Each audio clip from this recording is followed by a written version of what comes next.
I have kept this accounting to myself for many years. My valet knows pieces of it. My steward knows the date. No one else in England knows the whole of it. Because I did not behave well in the beginning, and men in my position are not in the habit of confessing to that. But I am older now, and Maris has told me the truth of a thing is always kinder than the silence around it. She was right then, too, when she did not yet know she was right, and when I did not yet deserve her. Her father came to me in the November of the year she turned 24. Aldous Vane was a man I had known peripherally, a scholar, a former man of some modest standing, broken by a business partner's fraud, and too proud to file the petition that would have cleared him. He was dying by the time he climbed the steps of Ashvern Hall, and I could see it in the gray of his skin and the way he held his hat in both hands, as though it were the last solid thing he possessed. He asked me to receive his daughter into my household as a governess to my ward. He asked me, in exchange, to use the small influence I retained with the county magistrate to have the fraudulent partner's records examined, and his name cleared, posthumously if necessary.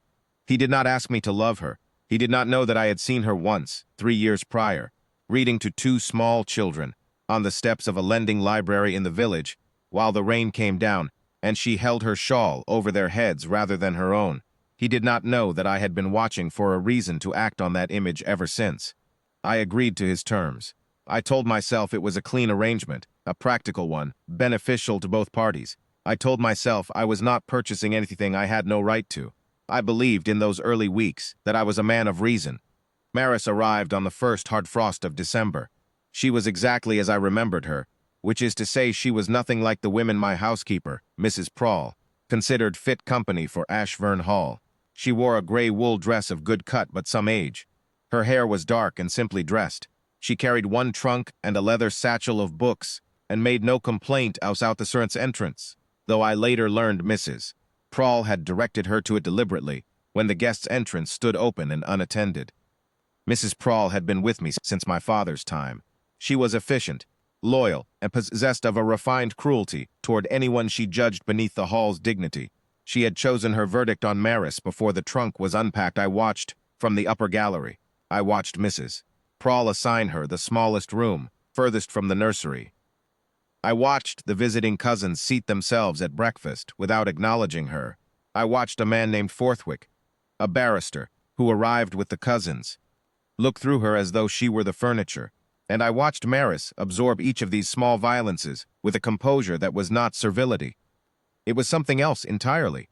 It was a woman who had decided long ago that other people's cruelties were their problem, not hers. That composure was, I confess, what undid me. I told myself for 6 weeks that I was fulfilling my end of a gentleman's agreement and nothing more. I had the magistrate's records examined. The partner's fraud was confirmed and documented. The Vane name was cleared in the county record before Christmas. I sent the papers to her father through my steward, anonymously as I had promised. I did not tell Maris. This was my failure. I see it plainly now. I told myself there was no need. She was settled and seemed content. The arrangement was working. What I would not admit was that telling her would mean explaining the whole of the bargain, and I was not ready for her to know she had been part of one. I was afraid of what I would see in her eyes. The evening before 12th night, my ward was abed early, and the cousins had gone to the village assembly. The hall was quiet for the first time since December. I found her in the library. She did not hear me enter.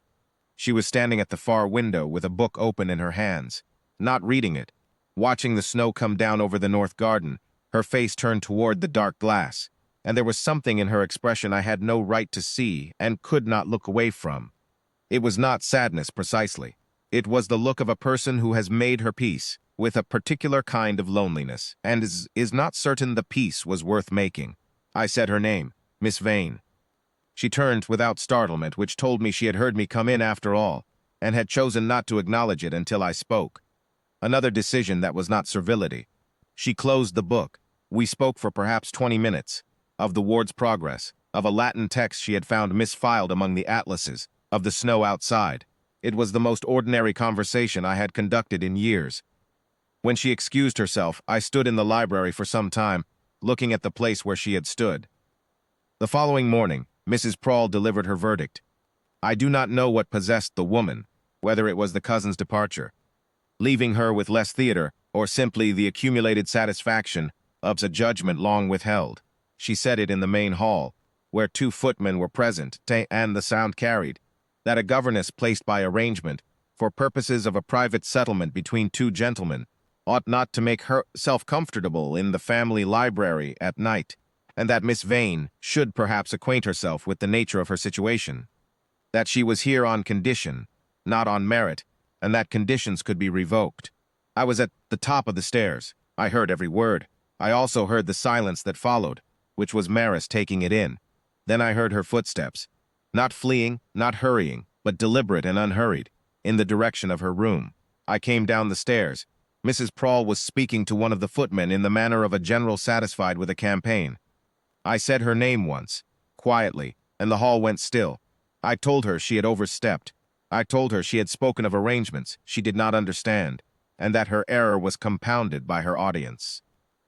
I told her in front of the footman and the housemaid who had appeared at the end of the corridor that the terms of any settlement I had reached with any gentleman were mine alone to disclose, and that her speculation was both inaccurate and beneath the dignity of this house. Then I went to find Maris. She was not in her room. She was in the nursery corridor, which was where she always was when she was thinking, walking its length slowly, a candle in hand, the way she did in the early mornings before the ward woke. I called her name again, and she stopped. I told her the truth, all of it.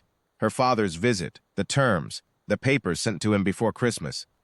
I told her that every part of the arrangement had been fulfilled before Advent was out, and that she had been earning her place in this house on her own merits since the morning she arrived. I told her that Mrs. Prawle was wrong, and I was sorry for the wrong she had endured, and I was sorrier still that I had kept the rest from her out of cowardice. She listened without interrupting. She has always been a woman who listens to the end of a thing before she speaks. When I had finished, she said, "My father came to you himself." "Yes," I said. She was quiet for a moment. Then she said, "He never told me. He did not want you to feel the weight of it," I said. "He wanted you settled and safe." She looked at the candle a long moment. Then she said something that I have thought about nearly every day since. She said, "You could have told me when the papers were filed. You chose not to. Why?" I stood in the corridor of my own house, in the dark, and I told the truth for the second time that night, because I was afraid that if she understood she was no longer here on any condition at all, she might leave, and I did not want her to leave. She looked at me then, fully, the way she had looked at the snow through the library window, with the same quality of attention she gave to everything that mattered to her. She did not leave. My ward grew up in a house where the woman who taught her was called my Duchess, and where Mrs. Prawle was retired to a comfortable cottage on the east grounds, which was more than she deserved, and which Maris quietly arranged. The cousins wrote no congratulations. I did not expect them to. What I have, I did not earn quickly or cleanly, and I knew it then. But Maris is a woman who believes in the amendment of things, in the accounting made honestly, and the bargain honored past its terms, and the love that was there before anyone put a name to it. Her father lived to receive our letter. I am glad of that. I am glad of everything I almost let my silence undo.